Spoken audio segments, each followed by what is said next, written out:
سلاوی خوای بەخشندەی مێهرەبان بینەرانی بەڕێز و خۆشەویستی کەناڵی ئاسمانی پەیام لە هەرکوێیەکان سڵاوی خوای گەورەتان لێبێ. دووبارە خۆشحاڵ و بەختەوەرم لە ئەڵقەیەکی نوێی بەرنامەی باس و خواز بە دیداری ئێوەی عەزیز و خۆشەویست شاد دەبمەوە. پێگەی کاربەدەستی دادپەروەر لە ئیسلامدا تەوەری ئەمڕۆی بەرنامەی باس و خواز دەبێ. پێغەمبەری خوا صلی الله علیه وسلم ئاماژە بەوە دەکات کە لە ڕۆژە گەرمەکانی قیامەتدا حەوت کەس مافی ئەوەیان هەیە یا شیاون بۆ ئەوەی لە سایەی عەرشی خودادا بحەسێنەوە. یەکەمین کەسی ئەو حەوت کەسەش ئیمامی عادل و دادپەروەرە، چونکە کاربەدەستیکردن ئەرکێکی قورسە و ڕاپەڕاندنی ئەوەرکەش گەورەترین سەرمایە بۆ ئەو مرۆڤە. هەروەها پێغەمبەری خوددا صلی الله علیه وسلم ئاماژە بۆ ئەوە دەکات کە کاربەدەستی دەوڵەت بۆ ژێردەستەکانی و کۆمەڵگەکەی هاوشێوەی شوانێکی دڵسۆز و بە ئەمەکە. لە کوردەواریشدا شوانێک بۆ پەزەکانی زۆر دڵسۆز و بەوەفایە، دەبێت کاربەدەستیش هاوشێوەی شوان دڵسۆز بێ بۆ ژێردەستەکانی و لە تیاچوون و هەڵدێران و ستەم و گەندەڵی و نادادی خۆی و ئەوانیش بپارێزێت. ئاینی پیرۆزی ئیسلام هەر لە سەرەتای هاتنیەوە گرنگیەکی زۆری بەم بوارە داوە و خەڵکێکی زۆری بۆ ئەم بوارە پێگەیاندووە. هەروەها خەڵکی شیاوی بۆ شوێنی شیاویش داناوە. تەنانەت ئیمامی عومەر ڕەزا و ڕەحمەتی خوای لێبێ فەرمانی والیەتی لە یەکێک لە هاوڵانی پێغەمبەری خوا سەندۆتەوە کاتێک دەبینێ بەرامبەر بە منداڵەکانی خۆی زۆر بێڕەحم و دڕندە و توندە چ جای بگاتە کەسانێک کە نایان ناسێ.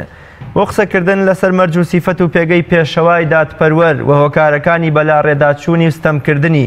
چۆنیەتی دروستبوونی کاربەدەستێکی دادپەروەر ئەرکی جەماوەر و کۆمەڵگە بەرامبەر بە کاربەدەستی دادپەروەر و ستەمکار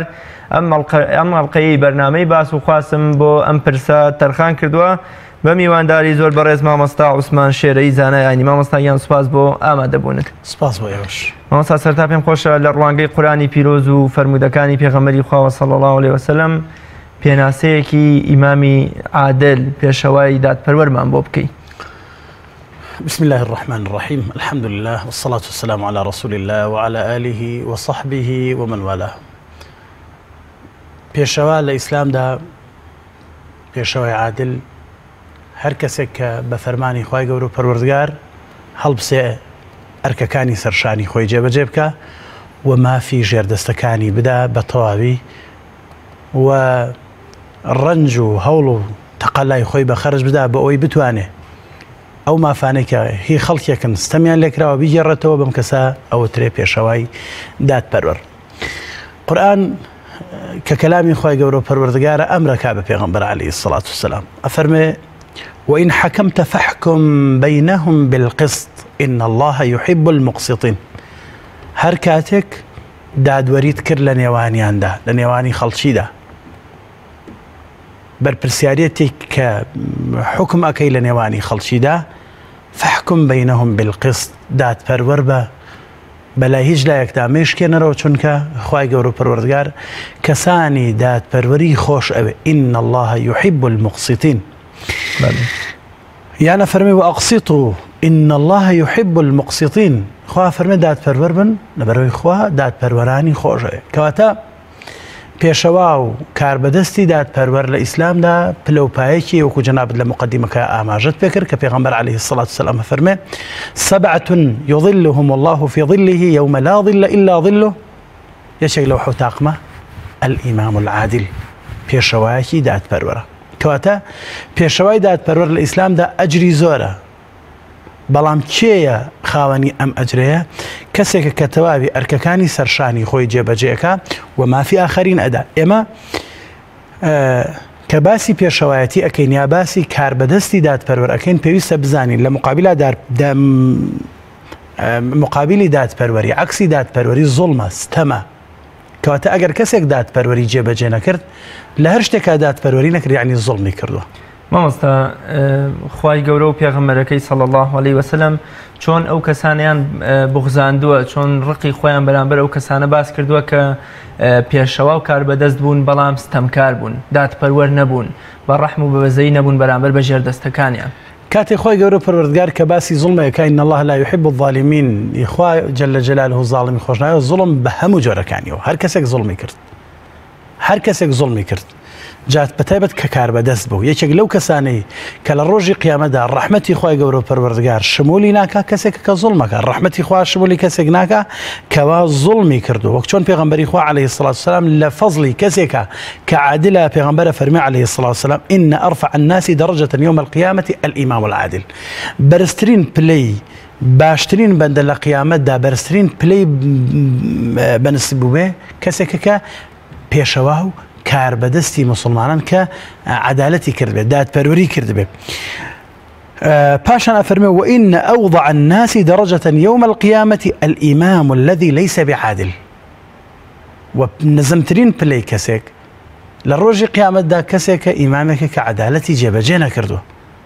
ستەمی لە ژێردەستەکانی کەرۆجا من ئەمە بڵێم لە مەسئلەی ئەرک و مافە ئێمە لە ئیسلامدا بەجیا لە خەڵکی تر بەجیا لە هەر فکر و ئایدیایەکی تر بەجیا لە هەر شتێکی ترکە ناو ئەنرێ بە ئاین ناو ئەبرێ بە هەر فکر و ئایدیایەک ناو ئەبرێ بەجیا لەوە لە ئیسلامدا ئەرک و مافمان هەیە هەر کەسێک ئەرکێکی درا بەسەر شانیدا مافیژی هەیە کاتێک کە ئەرکەکەی خۆی جێبەجێەکە مافی ئاخەرینیش مافی ئەوانی تریش جێبەجێەکە بۆیە لە جێبەجێکردنی ئەرکی سەرشانی ئیمامی عادل یەکسەر مافی ژێردەستەکانی جێبەجێ ئەبن هەر کاتێک مافی ژێردەستەکانی خورای یعنی ئەو کەسە ئەرکەکەی خۆی جێبەجێ نەکردووە هەر کاتێک ئەرکەکانی جێبەجێ نەکرد یەکسەر ئەبێ بزانێ مافی مقابلەکانی خوراوە ئیمامی عومەر ڕەزا و ڕەحمەتی خوای لەوێ لەو قیسە و نەزی لە جوانانەی کە لە حیاتیدا هەبووە لەوانەی کە پیان و تۆ بۆ بەشەو ناخەوی و توتی وەڵڵاهی ئەگەر بخەوم وێرانە بمخۆم یعنی چکە ڕەبتی نێوانی من وخوا نەخەوتنی شەوە کەم خەوتنە بۆی نێوانی خۆم وخوا ساغ بکەمەوە بەڵام ئەی بۆ بە ڕۆژە ئیسراحەت نەوتی ئەگەر بە ڕۆژە ئیسراحەت بکەم و بخەوم ژێردەستەکانم وێرانە بن مافیان ئەخورێ حەقیان ئەخورێ بۆیە هەر کەسێکەوە یەکێک لەو تاقمانێک کە پێغەمبەری خوا عەلەیهی السەڵاتو وەسەلام باسییانەکە خوا بەڕووی ڕەحمەت ڕووی تێناکا کەسێکە کەوا مەسئولیەتێکی گرتوۆتە دەست کاربەدەستێکی گرتوۆتە دەست بەڵام مافی خۆی پێنەدا و حەقی بەجێبەجێ نەکرد مامۆستا ئیسلامی پیرۆز چۆن ڕێگری یا ڕێ لەو کەسانە ئەگرێت کە شیاونین بۆ پۆستێک بۆ ئەوی لە ئەنجامدا لە ئەزمموی کارکردنی خۆیاندا نادادپەروەەر نەبن ستەمکار نەبن بۆ نمونە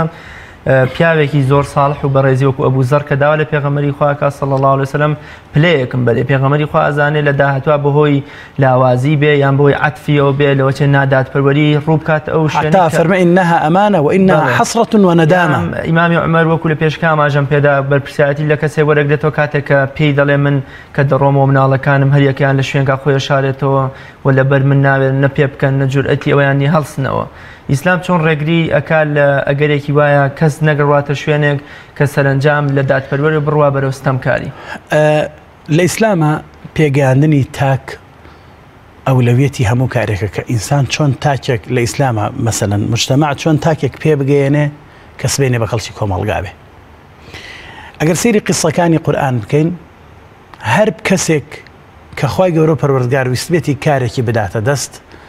سەرەتا بە کۆمەڵک مەرحەلەیە تێپەڕاندووە کۆمەڵک معاناتی پێچەشتووە بۆی بەرگە بگرێ لێرەوە حەزەکەم هەڵەیەک ڕاست بکەینەوە کە زۆر جار خەڵکی موسڵمان و دیندار و خوانە زۆر حەزی لێڵە وڵاگەر من بەرپرسی فڵانە جێگا بم یا کاربەدەست بم لە فڵانە جێگا عەدالەت بەرپا ئەکەم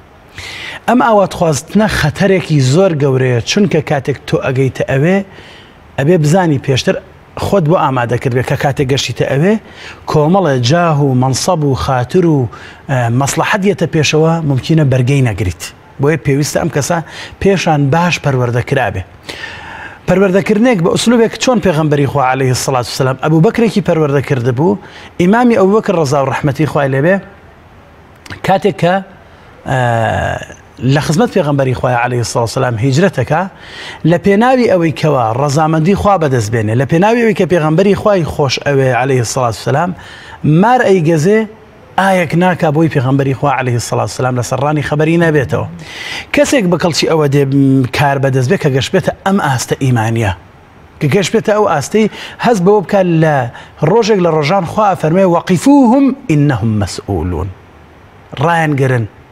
بیان وەستێنن لەبەرەوەی ئەوانە لێپرسراون بۆیە پەروەردەبوون لەسەر ئەوەی تاک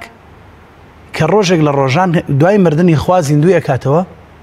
مهمە بۆ ئەوەی کە بگات ببێت بەکار بەدەست بەڵام پێشان کۆمەڵە قۆناغی بڕی بێت چونکە وەکو خۆی گەورە فەرمێ وكلهم آتيه يوم القيامة فردا همو إنسان وكلهم آتيه يوم القيامة فردا للرجل قيامته همو أواني يكيك دينوا بردمي خۆی گەورە و پەروەردگار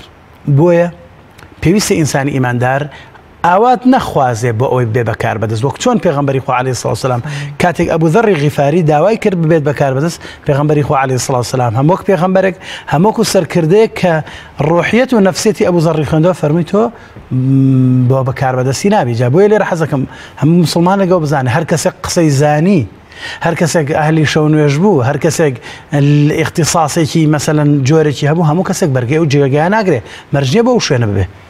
بۆیە ئیسلام ئەم تاکە پەروەردەیەکە ئەبێ هەموو کەسێک کە گەیشتە ئەو جێگایە ئیتر کاربەدەستێکە کاربەدەستی نووسینگەیەکە یان کاربەدەستی وەزارەتێکە یان کاربەدەستی کۆمپانیایەکە یان نەخێر کاربەدەستی گەورەتر ئەبێتە سەرۆکی وڵاتێک یوسف پێغەمبەر عەلەیهی السەلام خۆی گەورە و پەروەردگار کە باسی قسەکەی ئەکا ئەفەرمێ کاتێک کەم یوسف سەلامی خۆی لەسەر بێ کاتێک کە لە سەجنەکە هاتە دەرەوە کابرای مەلیکی میسر وتی چی خوا فەرمێ وقال الملك ائتوني به استخلصه لنفسي فلما كلمه قال إنك اليوم لدينا مكين أمين ئەمە قسەیەکە خۆی گەورە و پەروەردگار بۆمان بازەکە یوسف ناڵێ من مەکینی ئەمینم جا حەزەکەم لێرە ئەم تعبیرە قورئانی تەماشا بکەین یەکەم جار مەلیک پێ ئەڵێ یان کەسێک لەوێ پێ ئەڵێ إنك اليوم لدينا مكين أمين كسيكي مكين بتوانا وبهيس وشارزا بو كاروبار وأموري كدستي أداته وهروها أمينيجا دست باك داوين باك بله كواتا كاربدستي إيمان دار دبي بزانا قش بيت أم دو قناغي تابي أم دو صفتي تابي يكم مكين بو كاري كوري أجري قوتي تواناي بسري دابشكيت قوتي جستي قوتي عقلي هروها تجربة أزموني هبه لسري نقبل أتملي يخون فيركم يشكل لو كار ساتاني كهبوا لولاتي إما هتا أم لحظير أو يخلق بردوام خوي فير كردو آخريني لنا بردو إن جاء أمين يشبه أمين يعني تنها لبر مصلحتي خوي نبه تەنها لەبەر ئەوەی خۆی ورجی خۆی کە سوکاری خۆی تێر بکا و زەوی و زارێکی زۆر بکا بە ناوی خۆیە و کە سوکارەکەی خۆی و دەوڵەمەند بێ و مناڵەکانی لە مەکتەبی لە جامعە ئەمریکی بن و لە عدادی تورکی و ئینگلیزی بن و بۆرسەی مەسەل معاملاتی بۆرسەی هەبێ و شەریکەی لە فڵان شەریکە سەهمی هەبێ چکە ئەمانە هەموو دێنە پێشەوە يعني حەزەکەم هەموو ئینسانێکی مسلمانەوە بزانێ کە کاتێک ئینسان دەبێتە کاربەدەست یەکسەر خەڵکێک دێ ئەوەندە بۆ کەم ئەمە بکە ئالێرە یەک نوقتە ماوە مامۆستای بەڕێز بەڵام کاتێک یوسف ئەفەرمێ بمکەن بە کاربەدەست دووشت ئەڵێ يعني بأدبش ترى القرآن دو تعبير تري بابا كاربا أفرمي قال اجعلني على خزائن الأرض من بكن بخاوني خزينة كانتان خزينة كاني أو شوينة أو جيجايك مصر بمكان بخاوني مخزنة كانتان كوغا كانتان بو إني حفيظ عليم نال مكين أمين إني حفيظ عليم أفرمي كم جار من باريزرمو دسباكم أي باريزم وشارزاشم عليم أوان وصفكي بقورة لكن ألان مكين أمين أفرمي من حفيظ عليم كواتا إنساني من دارنا يعني سيري أم تواضعي يوسف سلامي خوالي سربي بكومالي قناغاتي بريوه لما لك قبر بوا كباوكي زياد لخيزانشي هبو بريدو دايك بون باشا عزيتيان داو خوشويستيكي تايبتي هبو باوكي بوي باشان جوانيكي هبو كزور كموين بوا جواني يوسف وكو اگر إن صح التعبير اگر حديثك صحبه پیغمبر فرمي عليه الصلاة والسلام هم جواني هم سر ارز كي بدو باشا نيوي يوسف فردويتي باشا دوایەوە تووشی کامنە ڕەحەتێ بە خەنە بیرە ولا بیرە ئامێنێتەوە پاشان ئەکڕین و فرۆشتنی پێ ئەکرێ لە بازاڕی میسرە پاشان دەبێتە خزمەتکار و کۆیلەی ماڵی مەلیکێک پاشان لەبەر جوانیەکەی ئافرەتێک ئیغرا ئەبێ پێی ئەوێ کاری خراپی پێ بکات خۆی تەعالای پارێزی خۆشی هەموو غەمی هەیە خۆی بپارێزێ پاشان قبوڵ ئەکا بچێتە سجنەوە بۆ ئەوەی کە تووشی ئەو گوناه و تاوانە نەبێت لە هەموو شیات تەمەنای لای کێیە لای خوایە باشە هەمووش لە هەموو شەتەمەنای لای کێ لای خوایە پاشان لە دوای ئەمە قبوڵی سجن ئەکا بەس تووشی حرام و گوناه نەبێ اینجا لە دوای ئەوە چەند ساڵ لە سجنا بمێنێتەوە بێتە دەرەوە اینجا بۆتە ئەم مەکین ئەمینە کە بەخۆی ئەڵڵا حەفیظ عەلیم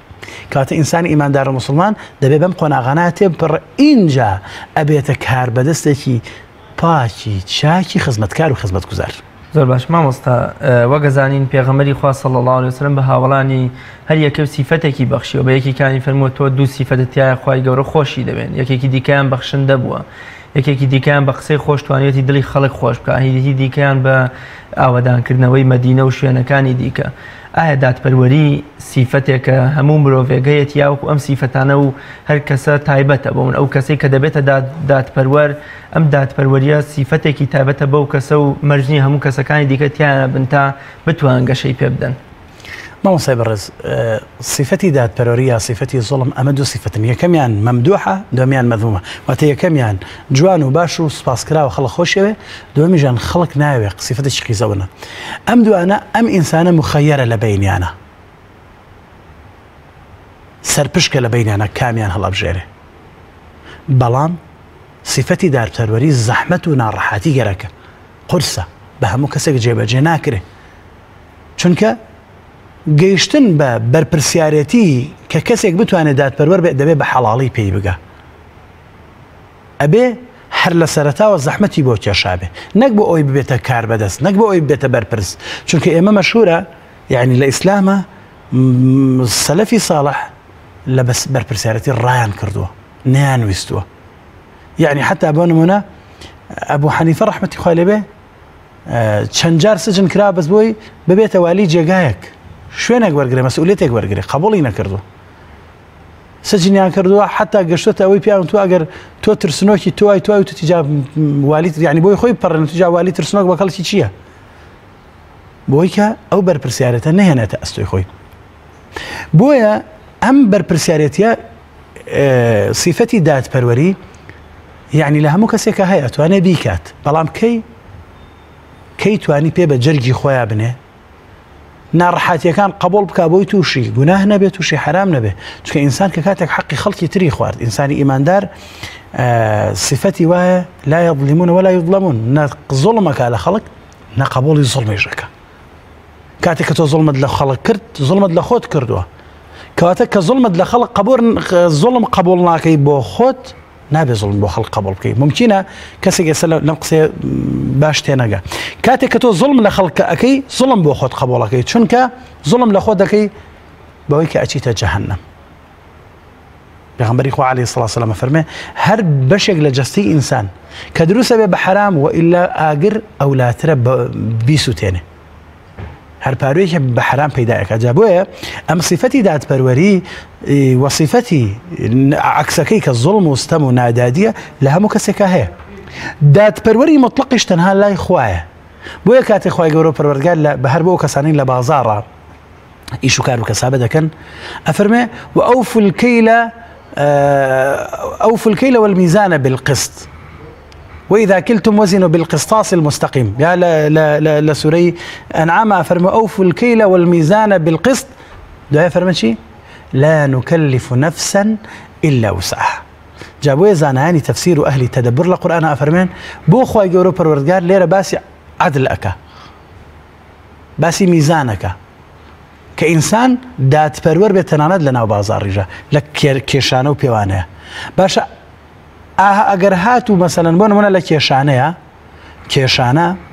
بە کیلۆ دەبێ بەرامبەر بێ بەڵام لە پێوانەیە ممکنە شتێ زیاد شتێکم بێ بۆی خوا فەرمەچی لا نكلف نفسا إلا وسعها قسەکەمان ئەوەیە کە خوا فەرمێت تەکلیفتان لێ نەکراوە لە شتێک تەکلیفمان لێ نەکردن لە شتێکتان نەبێ کە تواناتان هەبێ کەواتە دادپەروەری مطلق تەنهایی خوایە یعنی ناکرێ بڵێ کەسێک دادپەروەرە هیچ نوقسانێکی نییە بەڵام دەبێ ئینسان بەلای کەمەوە لە 160 و 70 و 80 90 دادپەروەر بێ بەلای کەمەوە ئینسانی ئیماندار نابێت لە 176 بێتە خوارەوە چون ئەگەر هات بە 150 یعنی نیوەکەی تەمەنی زوڵمە کە هاتە خوار 50 یعنی تر زوڵمی کردووە بەپێ فەرمودەی پێغەمبەری خوا صلی الله علیه وسلم کە فەرمێ هەمووتان شوانن هەمووتان بەرپرس و مەسئولن لە ژێردەستەکانتان کەواتە دادپەروەری تەنها بۆ سەرۆکی دەوڵەت و سەرۆکی حکومت نییە. پێویستە هەر کەسێ لە ئاستی خۆیەوە پیا و لە ماڵی خۆیدا بازرگانێ لە کار و کەسابەتەکەیە بە نەمەدیرێک لە دائیرە و لە قوتابخانەکەی خۆیدا ئەمانیش پێویستە دادپەروەر بن. ئەم دادپەروەری ئەمان چۆنی دێتە دی؟ مامۆستای بەڕێز، دادپەروەری لە تاکەوە دەست پێەکە. تاکەکان کە کاتێک دادپەروەرن بۆ خۆیان بۆ نەفسی خۆیان بەرامبەر بە نەفسی خۆیان زوڵم لە خۆیان ناکەن، زوڵم لە خێزان و مناڵ و خوشک و برا و درە و دراوسەکەیان ناکەن، ئەو کاتە کە کاتێک گەورەتر بوون ئەتوانن ئەو کاتە ئەمانە بەکەڵکی ئەوە دێن کار بەدەست بن و زوڵم نەکەن. بەڵام ئینسان هەر لە سەرەتای مناڵیەوە بەوە فێر بووە حەقی براکەیە خوا، گەورەترە بێ حەقی خوشکەکەی خوا، حەقی دایشی خوا، حەقی باوشی خوا، حەقی هاوڕێکەی خوا. حتا ئەو تەڵەبەی کە گەورە ئەبێ بە قۆپیەکردن بە غەشکردن چ لە سەرەتایی بێ بنەڕەتی، چ لە ناوەندی بێ، چ لە ئامادەی و زانکۆکان بێ، کەسێک کە ئامادە بێ هەر لە ئێستاوە سەرەتای تەمەنی لەسەر ئەساسی حرام و نادادی پێبگا کە گەورەش بوو هەر نادادپەروەرە. کەواتە دادپەروەری بە تەنها شمولی سەرۆکی دەوڵەت ناکە سەرۆکی وڵات. دادپەروەری لە سەرۆکی وڵاتەوە تا دێتە کە ناسێک کە جادەکان پاگەکاتەوە شمولی هەموویەکە، بەڵام هەر کەسێک بەپێی باڵا و کارەکەی خۆی شمولەکە. کەسێک تەنها مەسئولیەتی جادەیەکی لە ئەستۆیە پاکێکاتەوە. ئەگەر هات و دەرگای دەوڵەمەنەکانی پاک کردەوە لەبەرەوەی مەسەلەن هەفتانەیەشی ئەدەنێ، دەرگای هەژارەکانی پاک نەکردەوە، خۆ ئەمە کە ئەم کەسە لە شارەوانی بڕەپارێک و موچێکی بۆ بڕاوەتەوە. کابرای دەوڵەمەن ممکنە خەیری پێ بکە، بەڵام نابێ ئەم خەیرە بە فرسەت بزانێ دەرگای هەژارەکان پاک نەکات و هەر دەرگاکەی ئەو پاکاتەوە. کەسێک لە سەر ئەوە مڕاقیبی ئەوە، کەسێک مدیری دائیرەکەی ئەوە، کەسێک لە بازاردا کارێکی بەدەستە، لە فەرمانگەیەکە کارێکی بەدەستە، جیاوازی بکە لەبەر ئەوەی کە حتا نەکە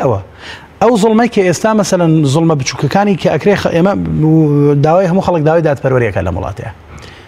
مەسەلەن ئەچێ بۆ سەرەی نانەوە، بە هەر لێرەوە دەست پێ بکەین بۆ سەرەی نانەوە یا سەمونخانە، لەبەرەوەی وەستای سەمونەکە یا شاگردی سەمونخانەکە خەزمیەتی بە ئیشارەتێک پێشیەخات. ئەمە زڵمێکە ئەگەر ئەم کەسە بێ بەکار بەدەست ئەو هەژنانی بەدەستە کەسێک پێشەخە، دوو کەس پێشەخە، یان خۆی ئەکەوێتە پێشەوە زڵم لەوانی ترەکە، ئەگەر کارێکی گەورەتری بەدەست بچی. چونکە ئینسان ئەگەر نەیتوانی خۆی لە حرامی بچوو بۆ پارێزێ، ئەوە حرامی گەورە هەر ئەولاتر ناتوانێت خۆی لێ بپارێزێ. بۆیە دادپەروەری شیمەیەکە، ڕەوشتێکە و سیفەتێکە پێویستە نەک هەر بۆ سەرۆکی وڵات، بۆ تاکەکان. ئەگەر تاکەکان چاک بوون، کۆمەلگا چاکە بێ، ئەو کاتە سەرۆکیی دادپەروەریش دروستە بێ. لە هەر کۆمەلگایەکە سەرۆکەکەیان نادادپەروەر بوون، ئەو کۆمەلگایە خۆیان لەناو خۆیانە وێرانن، بۆیە تو سەرۆکەکەیان نادادپەروەرە بەرامبەر. مەرج و سیفەتی کاربەدەستی دادپەروەر کامەیە؟ ئێمە چۆن کاربەدەستێکی دادپەروەر بناسینەوە جیای بکەینەوە لە دادپەروەر یان کاربەدەستێکی ستەمکار؟ وەگەزانین دادپەروەری شتێکی معنەویە و نابینرێ، بەڵام ئەوەی کە ئێمە ئیبینین لە ئەنجامی کارەکانیەوە ئەتوانین شایەتی ئەوەی بۆ بدەین کە ئەم کەسە دادپەروەر ئەمەشیان ستەمکارە. باز لە مەرج و سیفەتەکانی بکەین. من بە قسەیەکی ئیمامی عومەر ڕەزا و ڕەحمەتی خوای لەبێ پاشان ئاەتێکی قورئانی جوابی ئەمە ئەدەمەوە. ئیمامی عومەر ڕەزا و ڕەحمەتی خوای لەبێ لە عەسری خۆیان مەشهور بووە بەوەی کە وەک سەرەتا وشتم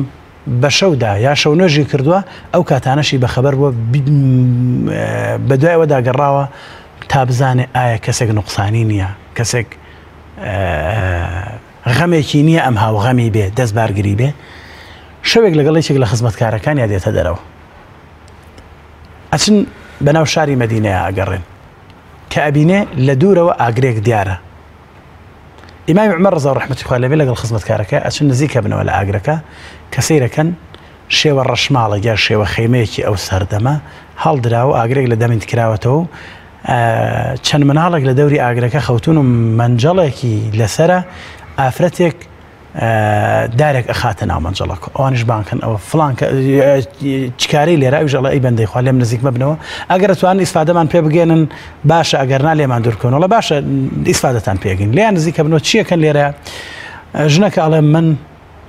ئەم مناڵانەم هەتیون بێ باوکن، بێوەزع و بێ حاڵن، لە ئێوارەوە ئەگرین بۆ نان، ئەوە ئاوم خستە سەر ئاگرغێری ئەو هیچ ترمانێ پێم وتون بخەون ئێستا حەڵواتان بۆەکەم بە هیوای حەڵوا خواردن خەویان لێکەوتو هەر ئاویژە هیچ تر نییە. جا من ئەگەر بسبێنە چوومەوە دیوانی خوا شکات لە عومەری کوڕی خەتابەکەم کە کاربەدەستی ئەم وڵاتەیە و خەلیفەی پێغەمبەری خوا چۆن ئاگای لە ژێردەستەکانینی ئەویژە فەرمێ بە خزمەتکارەکەی ئادەی وەرە لەگەڵ با بڕێن ئەچنە بەیتولمال و ئەوەی کە پێویستە بێت لە خواردن ئەیدا بە کۆڵی خۆیە خزمەتکارەکەی هەڵیگرێ ئەوڵە بیدە بە کۆڵما تۆ لە قیامەتە گوناهی من نادەی بە کۆڵتە هەڵەسن و دێنەوە بۆ لای ئەو عایلەی کە لەوێ ڕەش و ڕوت و مستەزعفن. ئیمامی عومەر ڕەزا ڕەحمەتی خوای لەبێ خواردنەکەیان تەسلیمەکە پاشان پێ ئەڵێ سبەینێ بچۆ بۆ لای خەلیفە بۆ ئەوەی کە هاوکاریت بکە. ئیمامی عومەر ڕەزا ڕەحمەتی خوای لێ بە خزمەتکارەکەی ئەڵێ ڕاوەستە با بزانم چیەکەن ئەڵێ ڕاوەستە هەتا ئەو کاتەی چاوی لێ بۆ ئافرەتەکە بەو خواردنەی کە ئیمامی عومەر بە کۆڵ و شانی خۆی هێنابووی خواردنی دروست کرد ئافرەتەکە حەڵوای بۆ دروست کرد مناڵەکانی خەبەر کردەوە مناڵەکان تێریان خوارد تێر یاریان کرد ئاوا چاوی لیان بوو ئیمامی عومەر دەست کرد بە گرانتی ئۆخەی نەبردم کە ئەلحەمدوللا توانیم ئەم شەو حەقێکی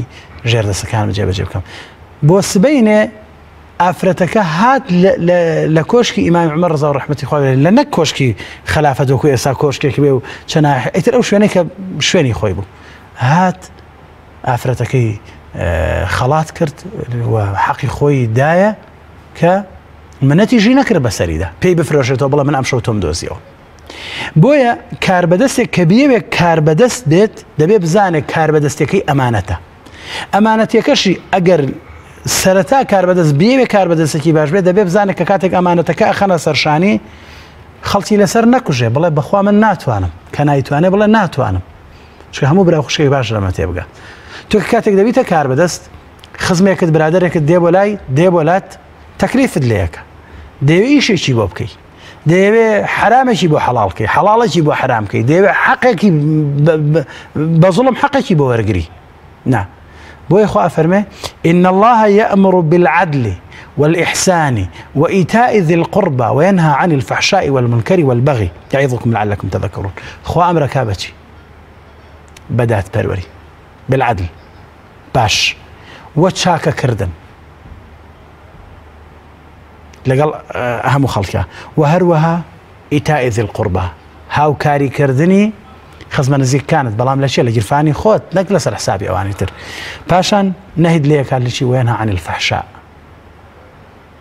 فەحشا لە داوێن پیسی لە هەر جۆرە خراپەیەک والمونکەر لە خراپە و بڵاوبوونی خراپە والبەغی لە زوڵم وستەمێک کە بیکەی. اینجا لە شوێنی ترا خوا فەرمێ إن الله يأمركم أن تؤدوا الأمانات إلى أهلها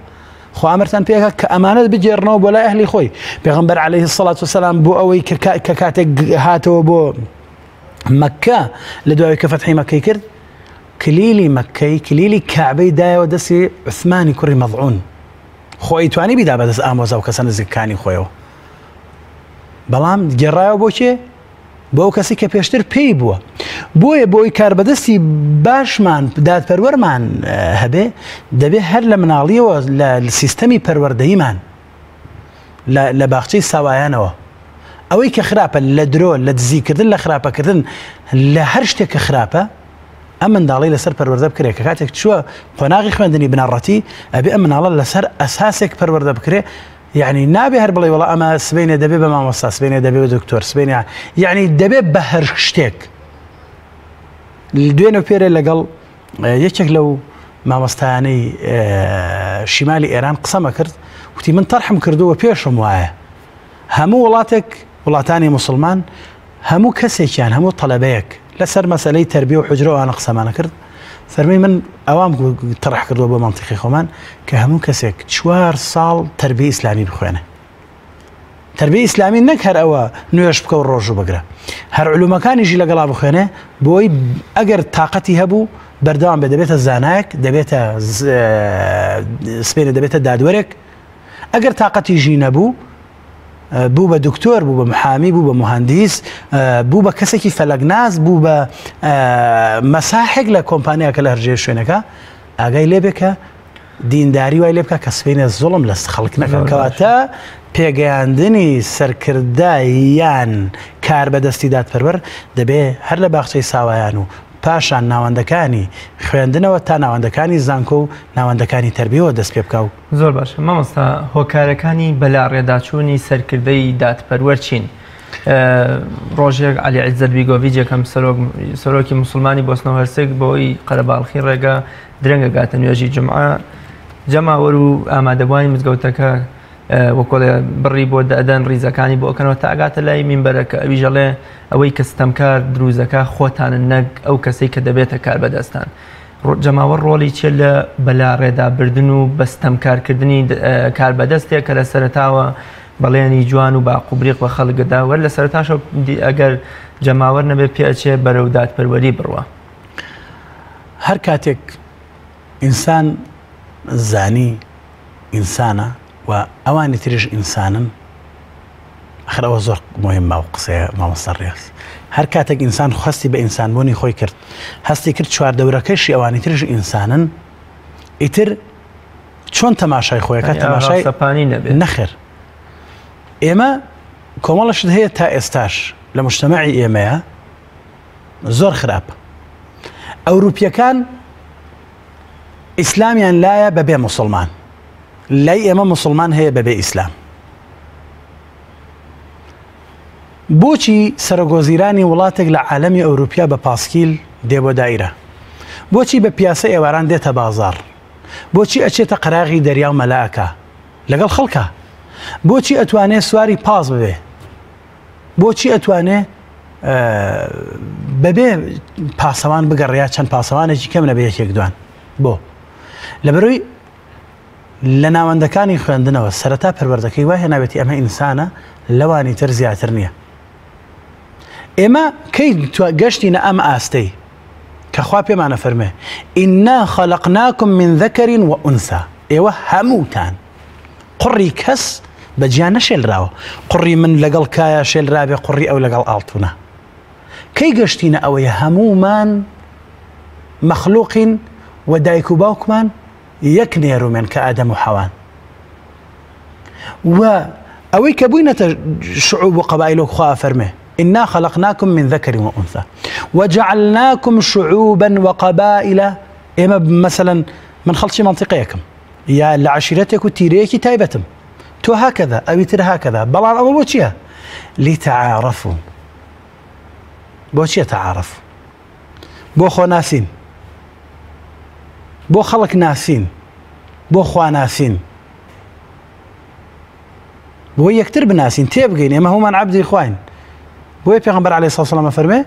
لا فرق بين عربي ولا عجمي إلا بتقوى تنها أوش كجياكات وتقواكش لا إخوة بو قيامتها لدنيا ونيا كسيك والله من تشاكم زور كردو أبي بنبنا بيشو تشاكت زور كردو حق الرزد بجيره بلا منك ببيبا هيمنية كتابة بسر خلقه ببيتا موتكيك ديوزميك بسر خلقه فعلا لمجتمعي إما إنسان وأزاني أجر كسي قلت يعني كار بدسته من حزكم أمن قصيد هجار بكرياني نقل بكم لتشتي مجوهرة على على كاتي خوي كبوم سرتا خريب وترشعر من وسيوام أزاني وكو بيشان خلق شوان شعر يعني بو كار بدسته كان يعني نسي عالمي شرق وايه وأزاني ككابرا كار بدس بو يتر أبي خلق السيلبري أبي خلق تحيي بوبكا أبي خلق دعوتي تايبتي بكا نا أبي خلق لو تبقى أما وكوترا سيد القوم خادمهم أم سيدة دبي خدمة كاربه أساي باوكو منش بيت سرينا نوايا بيت ناو باسو باوكو وكو يما بيت ناو بازارو با يساش خلصي يما محتاج يعني تامزروي ويخوزقا بربرسكي نقر بربرسي وسروكي ولات بربرسي حزبكي خوي بيت بازارو بلا لسر عربانكي بلا تماتا بچنا بيت ماركيتكي شتيكي لي بكر بوهر للتلفزيون أبيبيني جاء هجار قصي على وام أزاني هر كسي بوبا شاعر دبي الشعر والشانامة بو بربرسكان بالله بو آغا ودربقا كان والله أو سردمي أوان چکە كسيري شاعراني بيشوتي كردو بو ملكة كان وبو سلطانة كان لم منطقة وتراوى الله من يجعل آغايتي منطقة خومان هبو شعريك بو وتبون ئەڵە شعرەکەم بۆ وتبوو کاتێک تەسلیمم کرد و بۆم خوێندەوە ئەڵە دوو لە ڕووی جەنابتان و جەماوەر لە دیوانەکەی نووسر لە چێشتی مەزۆر هەڵە پێی وتم ئەو کەرە باشی گوتون بەوەی خەڵک بزانێ مەسئول و کار بەدەست کاتێک خەڵکێک چەپڵەی بۆ لێ ئەدا ئەو گاڵتەی بە عەقڵی خەڵکی چەپڵە لێ دەرەکەێت چونکە ئەزانێ ئەوەی وەکوتراوە یەکێک لە زاناکانی خۆمان وتوێتی جەماوەر لەسەر وەزنی سەماوەرە بۆ هەموو کەسێکی زێنێ ئەبێ ئەو بزانێ ئەوەی کە ئەمڕۆ چەپڵە بۆ ئەو لێدا سبەی نێش چەپڵە بۆ دوای ئەوش لێدا کێ پارەی زیاتری دایە چەپڵەی بۆ لێدا خەڵکی ئێمە وە سەرکردەکانیشمان دەبێت لەمە حاڵی ببن باشە پیاوێکی وەکو هارون الڕەشید بە یەکێک لە زانانی وتی نەسیحەتم بکە ئەویش پێی وتی بزانە ئەو کورسی ئەگەر بۆ تۆ بۆ خەڵکی تر بمایەتەوە ناگەش بە تۆ ئەوە حەقیقەتە سەیری مەسئولین و کاربەدەستانی پێش خۆت بکە ئەوە گۆڕەکانیان و ئەوە کۆشکەکانیان و ئۆش گۆڕەکانیان ئەمە پێویستە خەڵک جوان لەمە تێ بکە کاربەدەست تۆ خۆت چەپڵەت بۆ لێداوە باوکو دایکت کردو بە قوربانی خەڵک هەیە باوکی خۆی لەسەر کوشتو خەڵک هەیە لە عەشرەتەکەی بۆی دوورکەوتەوە خەڵک هەیە ئەنواع و ئەشکال خراپە و تاوانی لەسەر کردووە کەواتە ئەویش کە کاتێک پێغەمبەری خوا عەلەیهی سەڵاتو وەسەلام معنای حەدیسەکەوە فەرمێ خوا گەلێک کە هەر کەسێک زاڵمێکی بەرز کردەوە خوا بەو زاڵمە سزایان نەدا ئەمڕۆ گەلی ئێمە یا هەر گەلێکی تری ناوچەکە مەزڵومە بەدەستی زاڵمێکەوە کە ئەی چەوسێنێتەوە بەهۆی چیەوەیە خۆی ئەم زڵمەی دروست کردووە فیعلەن ئەوەیە کابرا خەڵک دەرگای بۆ کاتەوە مامۆستایەکی خۆمان کاتی خۆی هەر مامۆستایەک زانایەکی ئەم وڵاتی خۆمان مەلا بۆ لە جێگایەک هەتا مامۆستا بوو کەس هەتا خۆی وتی کە بووم بە وەزیفەیەکی هەبوو وتی سیرەکەم ڕۆژێک کابرایەک تەنەکەی هەنگوینی هێناوە بۆ ماڵمان وتی منیش پێم وتم کاکە ئەمە چی وتی وەڵا قوربان ئەوە تەنەکەی هەنگوینەوە هێنام و هەدیە جەنابتە و ئەوانە وتی منیشتم بە قوربان تۆ خوێنەواریت نییە ئەو کتێبانەی لە پشتمەوەی ئەڵێن حرامە وتی جا خۆ قوربان خۆم هێنام وتم خۆت هێناوتە کەیفی خۆتە ناتشکێنم پیاد نانێرمەوە بەڵام بڕۆرە بۆ ماڵی سەبە کوڕەکەمای نێرمەوە با خەڵک لە دەرەوە بە سووکی تەماشات دەکەن جاوتی هەرو کاتە پێم وتم پیاوی حیسابی من کە کاتێک ئیمام و خەتیب بووم مدەڕیس بووم لە مزگەوتێکە احتیاج بووم کەسێک پێم بڵێ مانگانە ئەوە 1000 دیناری ئەو کاتە بۆم بیچ خەرجی کە بووم ناڵەکان ئەو کاتە بۆ ناهاتی کە ئیشت پێم نەبوو کە ئەزانی هیچم لەبەر ناڕوە ئێستا کە هاتووی ئەتەوێ من ئیشێکت بۆ بکەم بە تەنەکەی هەنگوینەوە هاتووە تەنەکە هەنگوینەت بە بەلاش نەهێناوە کەواتە کێ زاڵمەکان دروستەکە خەڵک خۆی بە قاز و قەلەمون و حەیوان و شەریکی پاڵاوگە و کۆمپانیا و زەوی پێبەخشین و باخ پێبەخشین ئەمانەوەی کردو ئەمانە ئەوان ئاوا گەورە ببن زۆر باش مامۆستا ئەرکی کاربەدەستی دادپەروەر بەرامبەر بە کۆمەڵگە و ژێردەستەکانی چییە؟ چ ئەرکێکی ئەکەوێتە سەرشان؟ ئەو ئەرکەی ئەکەوێتە سەرشانی کاربەدەستی دادپەروەر یەکەم جار ئەرکێک بەرامبەر بە خۆی مافی ئەوانە ئەکەوێتە مافی خۆی و ژێردەستەکانی ئەکەوێتە بەردەست بەڵام یەکەم دەبێت چی بکە مافی خۆی جێبەجێ بکە کە ئەو ئەمانەتی لە ئەستوێتی لە ڕۆژی قیامەتدا خەجاڵەتی نەکە چونکە خوای گەورە پەروەردگارە فەرمێ وكل إنسان ألزمناه طائره في عنقه ونخرج له يوم القيامة كتابا يلقاه منشورا چونکە هەموو ئینسانێک لە ڕۆژی قیامەتدا دێ کتابەکەی لە ملیایەتی پێوترە چی اقرأ كتابك كفى بنفسك اليوم عليك حسيب كتابك خۆت بخوێنەرەوە چی کردووە لە دنیادا يوم ينظر المرء ما قدمت يداه تەماشای خۆ دەکە هیچی پێشخۆی نەخستووە بۆیە خوا فەرمێ چی یەکەم لە ڕۆژی قیامەتدا پێوتر اقرأ كتابك كفى بنفسك اليوم عليك حسيبا بەسە خۆت ئاعتراف لەسەر خۆت بکەیت کاتە ئینسان دەبێ یەکەم جار مافی خۆی جێبەجێ بکات بە چی نەک بە وەرە تێرکردن بۆی بیریە بێ نەچێتە جەهەنەم پاشان بزانێت چەند کەس زوڵمی لێ کراوە زوڵمەکە بەهۆی چیوە بووە هەموو کەسێک واتە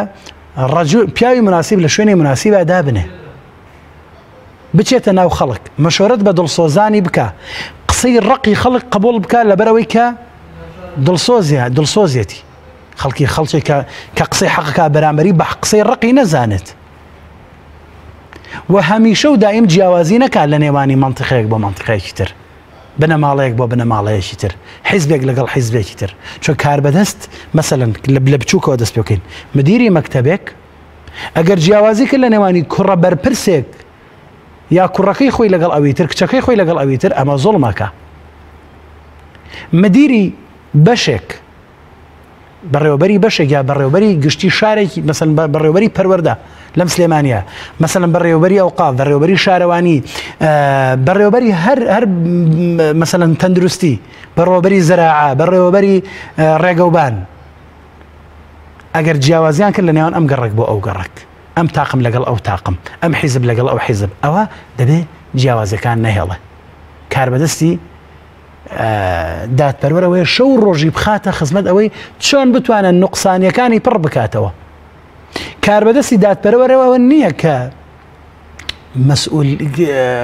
حیمایی زۆری پاسەوانی زۆری بەدەورەوەی حەزەکەم لێرە بە ڕاشکاوی بڵێم هەر بەرپرسێک ئیتر لە هەر پلەپایەکایە لە هەر وڵاتێکە ئەژی پاسەوانی زۆری بەدەورەوە بوو علامەتی زوڵمیەتی علامەتی وێ زوڵمی زۆر لە خەڵک ئەترسی خەڵک تۆڵی لێ بکەنەوە هەر بەرپرسێک پاسەوانی زۆری بەدەورەوە بوو نەی ئێوێرا بەبێ پاسەوان بڕەوە بملاولایە با دڵی خۆش نەبێ وابزانێ سەرکردەیەوە کۆیلەیە کۆیلەی زوڵمە کۆیلەی ستەمە کۆیلەی مڵکی خەڵکە کە داگیری کردووە بۆ خۆی ئەترسی خەڵک لی بسەرنەوە بەنە حەق داگیری کردووە خەڵک بێتەوە بە حەقی خۆی باش مامۆستا عوسمان لەبەرەوەی کاتی بەرنامەکەم هێندەی نەماوە پرسیارەکان ناچارم بە کورتی بکەم ئەرکی جەماوەر بەرامبەر بە کاربەدەستی دادپەروەر چییە بێت چه ئەرکێکیانەکەوێت سەرشان چۆن سەیری ئەم کاربەدەستەی خۆیان بکەن ئەرکی جەماوەر بەرامبەر بە کاربەدەستی دادپەروەر ئەوەیە گوێڕایەڵی بێت وەکو خوا فەرمێ ئەطیعوا الله وأطیعوا الرسول وأولی الأمر منكم ئەگەر وەلی ئەمری مسلمانان لە خۆتان بوو دیندار و خواناس و خواپەرست و عادل بوو نەک هەر دیندار و خواناس چکە خەڵگەی بۆ خۆی دیندار و خواپەرستە بە زاڵمە ئەزانی ئیسلام هاتووە کێشەی لەگەڵ زوڵم بووە لە عەسری پێغەمبەر عەلەیهی سڵات وسەلام کاتێک کە سەیری کردووە زوڵمەکەی کە ئەیکەن بە سەبەبی کوفرەکەیان بووە پێغەمبەر عەلەیهی سڵات وسەلام دژی کوفرەکەیان وەستاوەتەوە خەڵکیان کردووە بە کۆیلە بۆیە دادپەروەر بەرپرسی دادپەروەر سەرۆکی دادپەروەر کاربەدەستی دادپەروەر واجبە لەسەر خەڵکی ئیتاعی ئەمری بکەن گوێڕایەڵی بن لە فەرمانکردن پێیاندا و لە نەهیکردن لە خراپەدا ئەمە بەبێ هیچ چونکە حتا بینە سەر ئەوە حتا ئەگەر هات و با بڵێن کاربەدەستەکە ناموسڵمان بوو عادل بوو حتا ئەگەر ناموسڵمان و بەڵام عادل بوو پێویستە مسلمانان گوێڕایەڵی بن لەو شتانەی کەوا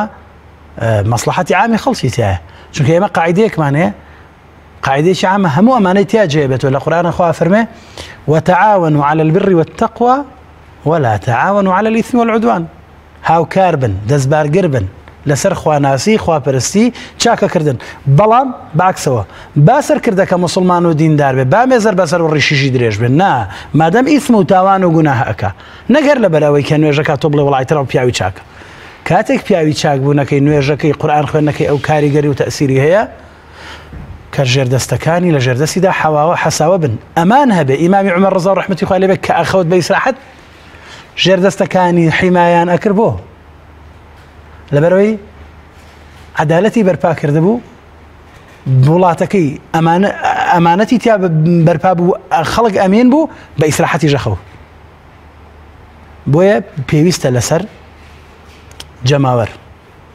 هەوڵ بدەن یەکەم ئەگەر کاربەدەستی وڵاتەکەیان کاربەدەستی دائیرەکان کاربەدەستی گەڕەکەکان چاک و باش و عادل بوو گوێڕایەڵی بن دەستبارگری بن پشتیوانی بن